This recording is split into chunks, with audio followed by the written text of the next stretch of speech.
ইয়েমেনের বিখ্যাত dragon blood tree বা ড্রাগনের রক্ত গাছ প্রকৃতির এক অনন্য বিস্ময়।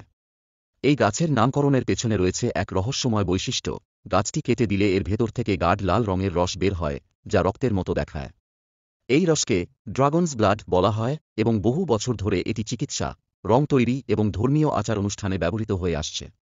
ড্রাগন ব্লাড ট্রি ইয়েমেনের সোকোত্রা দ্বীপে পাওয়া যায় এবং এটি এখানকার এক বিশেষ প্রতীক। এর ছাতা আকৃতির গঠন এটিকে দূর থেকে দেখতে আলাদা করে তোলে। স্থানীয় মানুষের বিশ্বাস, এই গাছ প্রাচীনকালে যোদ্ধাদের রক্ত থেকে জন্ম নিয়েছিল। তবে বর্তমানে এই গাছ বিলুপ্তির মুখে। পরিবেশ পরিবর্তন ও অতিরিক্ত ব্যবহার গাছটির অস্তিত্ব হুমকির মুখে ফেলেছে।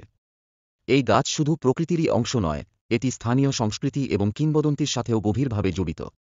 সঠিক রক্ষণাবেক্ষণ ছাড়া হয়তো একদিন এই গাছটি শুধুই গল্প হয়ে যাবে। বন্ধুরা, ভিডিওটি ভালো লাগলে একটা লাইক দিবে এবং এই রকম নিত্য নতুন ভিডিও পেতে আমার চ্যানেলটি সাবস্ক্রাইব করে রাখবে।